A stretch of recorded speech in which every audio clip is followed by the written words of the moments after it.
on to the big political focus from Haryana, where a floor test is underway in the Haryana Assembly. This after fast-paced political developments, where within a few hours yesterday, the Chief Minister and the entire cabinet had resigned en masse, and by the end of the day, there was a new Chief Minister and 5 cabinet members who in fact took oath with him. There have been several upsets over people who've been dropped. There's been an alliance that has split wide in the open between the BJP and the JJP, and now all eyes on the JJP as well after fissures have emerged. We're getting you all sides of the story. Aishwarya joins us from Delhi. Ghazali joins us from Chandigarh. He is in fact outside where the trust vote is happening right now, where the floor test is happening right now. Ghazali, over to you first. How has this entire session been structured today? We know that both sides are going to get a chance to first, speak in the House, and after that there's going to be a floor test that will in fact take place. As far as the numbers are stacked up, we have that graphic on our screen right now. It's going to be smooth sailing for the NDA. Yeah, for sure. That will be a easy ride for the BJP to show majority, because they've already got support from 6 to 7 independent MLAs. But as far as the numbers are concerned, BJP is comfortably placed. The JJP had issued a whip asking its MLAs not to be present in the assembly today when the trust vote happens or when the process is on. So the 5 JJP MLAs who were rumored to be supporting BJP or joining BJP or having a split within the party in the JJP visited the assembly today, but they moved out after a while. So they are not inside the assembly while the discussion on the trust vote is going on in the assembly. 1 hour has been allocated for the opposition members and 1 hour for the government, or for the BJP and the independents who are supporting the BJP in the new government. So as far as the numbers are concerned, BJP is comfortably placed. But what is more surprising is that JJP, the alliance partner which broke off and they came out of the government yesterday, have asked their members not to be there. Had they been there, perhaps the trust vote would have been more interesting. So even though there were rumors that perhaps some JJP MLAs will come and support BJP in the trust vote, but that didn't happen.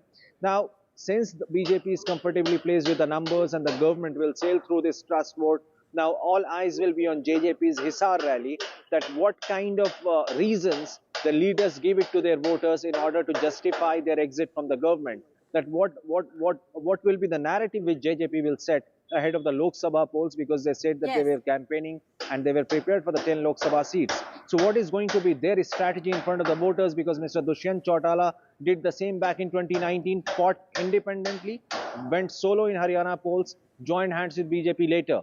So the opposition, the other opposition parties like INLD and Congress says that it's the same game plan, go in front of the voters, say that we are separate, but after the polls join hands. So we'll have to see that what kind of attack JJP mounts on BJP today in that rally, and what is the reason or narrative they set for exiting this government. Well, while of course the narrative is going to be important, Aishwarya, it is widely believed, if you look at just the way the politics of Haryana has played out, that this is disadvantaged JJP. Not just are there questions over fissures within the rank and file of the party in terms of MLAs moving towards the BJP, but even in terms of losing their core vote bank. That is what is believed to have happened when they primarily fought the election against the BJP in 2019 and then joined hands with them post-poll.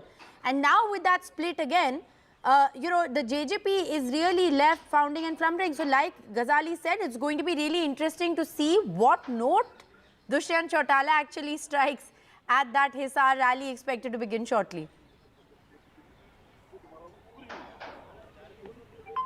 Well, if senior BJP leadership is to be believed, then they clearly had stated that it is JJP themselves who had invited this crisis by asking 2 seats in the upcoming Lok Sabha polls from the Bharatiya Janata Party, which they completely disagreed with, and to an extent, the coalition clearly had broken down.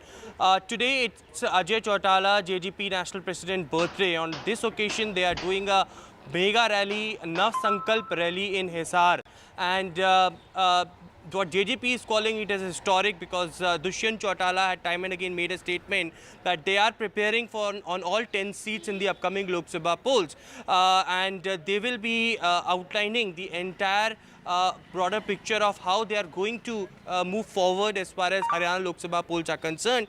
But the top BJP leadership and RSS functionaries have also stated that it is Bharatiya Janata Party who had won all 10 seats in the last Lok Sabha polls, and they are very confident that they are going to win all those 10 seats. And if it is the coalition with the JJP, then these 2 seats, if they offer to them, or 1 seat, if they would have offered to them, they might have lost them. So there was no point of going with this coalition. But as the Congress leaders and INLD leaders are claiming that this is the same picture that we saw in the last assembly elections, that after the elections, after the assembly elections or the Lok Sabha polls, it would be JJP who would be again going back, and therefore the reason perhaps they don't wanted to attend this floor test in Chandigarh. And on the other side, post that, if a situation arises, then JJP can again join hands with the BJP.